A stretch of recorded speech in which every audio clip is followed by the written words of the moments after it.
and speaking my only language that I understood very well, Ikegusi, I knew one thing for sure, that I was doing well, because we could walk in the rain, play with football that we made ourselves, barefoot and comfortably so. We knew everyone around us, and everyone around us knew us by name. And we spoke in one language which we believed was the main language in Kenya, Ikegusi. And we believed everyone around us was Akisi. That's right. I saw my first wildlife in 1968, just before I went to secondary school. An elephant strayed from the Masai Mara, and we woke up one morning and saw an elephant around us. That was the first time I saw anything looking like wildlife. So when I went to Form 1 in the secondary school, that's when I was called to somewhere in Kakamega. And I found people who were not speaking Ikegusi for the first time. And I wondered where they were coming from. Then I realized if we were still in Kenya, which I was told we were, there were more people than Abagusi. And so, after secondary school, I joined the security forces, and I was privileged to serve in the war-torn area of the Northern Frontier District of Kenya, which is within the border of Somalia. And there was war going on. We lost a few friends, but by the grace of God, some of us survived. Later on, I joined, someone said I had a good voice because I entered a competition and won a radio. And then when I went to collect my prize, the producer of the show said, "You've got a good voice. I think we're going to make you a broadcaster." I said, "Does it pay?" He said, "Yeah." "How much?" It was better than what I was getting in the forces. So they persuaded me to get into broadcasting, which was like an accident. And I joined the broadcasting industry. When I joined the industry, that was end of 1976. I don't know how many of you were around. It's okay. You are good at it. After that, I decided, since I don't understand how to navigate in this terrain, let me go back to college. And I took a course in advertising and public relations, which had broadcasting as part of the subjects. But I continued in this field of broadcasting. And I remember 1976, I was doing a radio show called Sanyo Ju, Sanyo Top, which was like the talk of the town. It was really powerful for those who were there. It was the most listened to show that time. I was talking to about 12 million people. And I have been in the industry. I've done so many radio and TV shows. My radio show on Citizen TV, on Citizen Radio and Citizen TV 2 is still the top show in the country, reaching a lot of millions of people. Woohoo! And I thank Kenyans who watch and listen to my shows. These are entertainment shows, these are Rumba shows, And so whenever you are under pressure and you want to unwind a little bit, you tune in. And I know even Kenyans in the diaspora, you do that, don't you? Yes. Thank you. Continue to do that. You'll live longer. Yeah? So, please, I just want to take this opportunity and say thank you for that. But having gone through all this, never in my wildest dream did I ever think that I would be invited to come and be awarded by people living in the diaspora. I just want to say a big thank you to Dr. Pam and your team at the awards for honoring me. That's right. Because I've been honored before. I've received presidential awards. I've been honored by my colleagues in the media industry. But never had I been invited or been honored by people in the diaspora beyond Africa. That's right. This is big. Woohoo! This award does not just belong to me. It belongs to a lot of people. Those people who listen to me, those people that have inspired, and there are quite a few. The ones I've mentored, the ones I've coached, and there are quite a few again. So I feel that this recognition is beyond just me. That's right. It is for my family, without whom I could be really nothing. My girlfriend, Sophie, who has been with me for 43 years and still counting.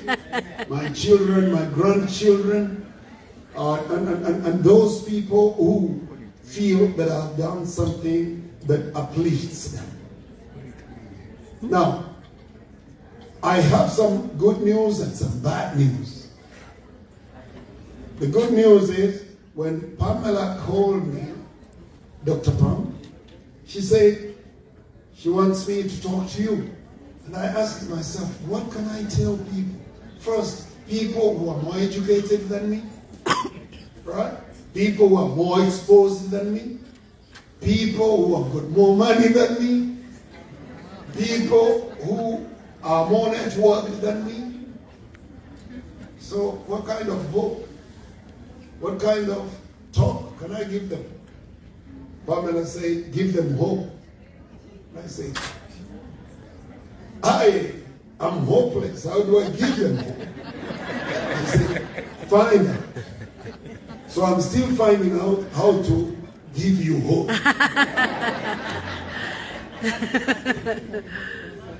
The only hope I can give you, ladies and gentlemen, is that you guys here in the diaspora, you are the hope of the people back home. The challenge. If that gives you hope, then that's good enough. Because I know a lot of you people here were brought up by parents and guardians who had nothing. Some of you were picking tea. Some of you were milking cows.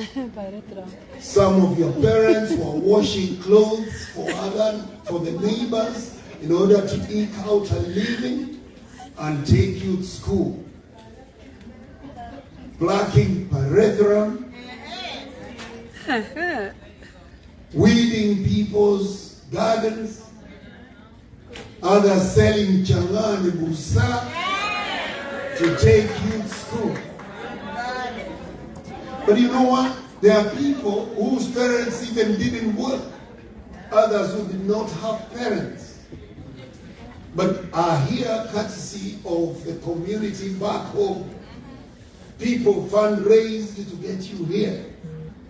Those same people are looking forward to getting rescue from you. Because probably all they spent is what they used to bring you to this country of opportunity. And they're looking forward to you assisting back.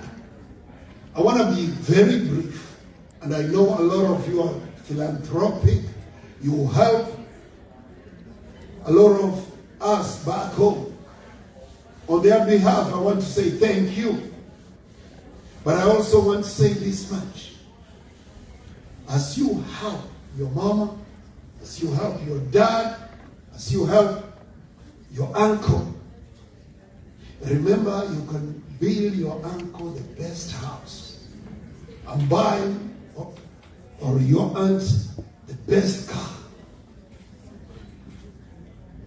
But by helping these people, you could be endangering. Why do I say that? If you are helping your mother alone, and she becomes the only island in a flat area, in a dry area, people will wake up looking over their shoulder and say, that lady, she thinks she's what? Big stuff? So you will need to now build security fence around her, The house. have some dogs to guard her, have a security guy to guard that lady, so that people don't rob her or steal from her. Poverty. That is why it is important that probably you may want to selfishly look beyond helping your father or your mother.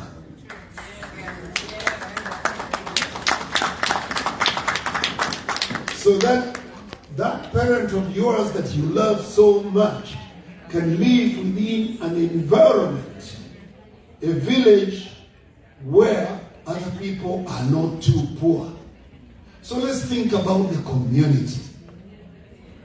Even as you help your very close relatives.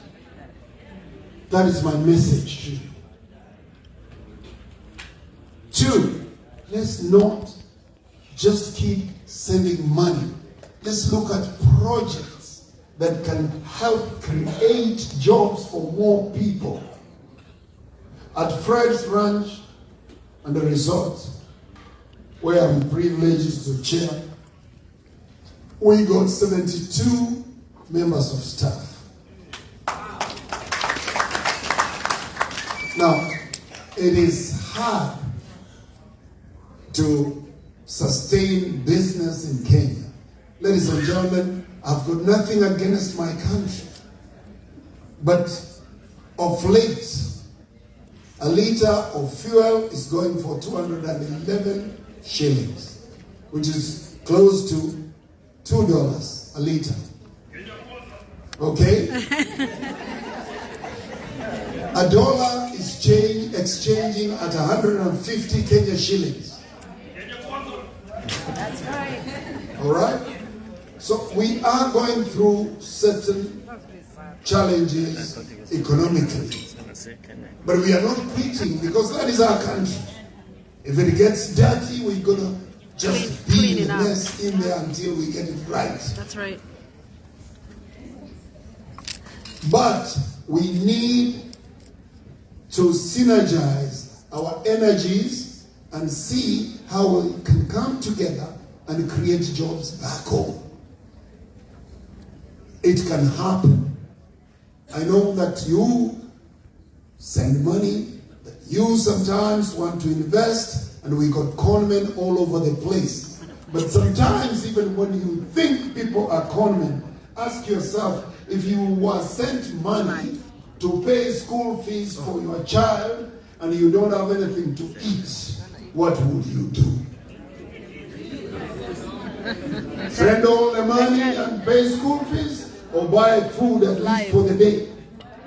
So if I've sent you money to pay school fees, $200, and you have no food, won't you be tempted to send $100 and at least leave $100 to buy food? Yes. Then what will I think if I send you all that money, $200, to pay fees? I'll think you're a con man. or a con woman. So sometimes hard decisions have to be made, and the situation is not that aromatic, is not that exciting. Aromatic. I'm not saying it is an excuse to be conned, but I'm saying be sensitive to the environment back home. Wanasema kwamba fimbo ya mbali haiui nyoka, si ndio? Yes. Why? Wanasema fimbo ya mbali haiui nyoka kwa sababu wewe usipokuwa pale nyumbani utajikuta kwamba wakati mwingine uelewi shida ambazo ziko kule nyumbani. Yeah. You may not understand fully the situation back home. So I'm here to represent our people back home, but I'm also here to represent your interests. So let's talk to each other. Let's have some kind of communication. At home, in Kisii, I am a member of Gusii Scribes Welfare, where there are about 130 members, and they are thinking of how to collaborate with people like Dear Words to develop home. We must have a way of communicating, and media reaches virtually everybody. And when I talk about media, I'm talking about radio, television, social media, TikTok, everything. We cannot afford to use TikTok and Snapchat, Instagram, just to show the lady how beautiful we are. I know you are beautifully manufactured, but I'm saying beyond that, let's have something that builds society. Let's use the TikTok, let's use the Instagram, Snapchat, and pass a message that helps us. Because these things, as a media person, I can tell you, are creating chaos in homes. I don't know about here in the United States, but back home, you know, the space has been adulterated. I don't know whether I'm making sense. Because these platforms came to sort of augment the space of conventional media, the radio and the television. The social media came in, hopefully to help us communicate faster, reach more people, and in real time, which is a good thing. Because initially when I started broadcasting, we had only one radio station and one TV channel. In Kenya today, we got about 200 radio stations and over 60 TV channels. Now, what we got is a confused environment. There is cyberbullying. There is, there is pornography. There are a lot of things that are happening. And these things are causing problems, especially for the young people. So we need to talk to our young people so that the social media does not destroy their lives. And that is left to you yourselves. There are con men that are even pretending that they can bring people from home to America. I don't know whether you know about that. Have you never been called to be told that, we can give you a green card by people you don't know? Maybe you have not been told that. So all these things are happening. I'm getting agitated. I'm finishing in a minute. So what I want to say is, people, I am here. I'm excited. I just want you to be in touch with us so that where you are and where we are back home, we can be able to have a conversation that can take us people to the next level. Thank you, and God bless you. All right.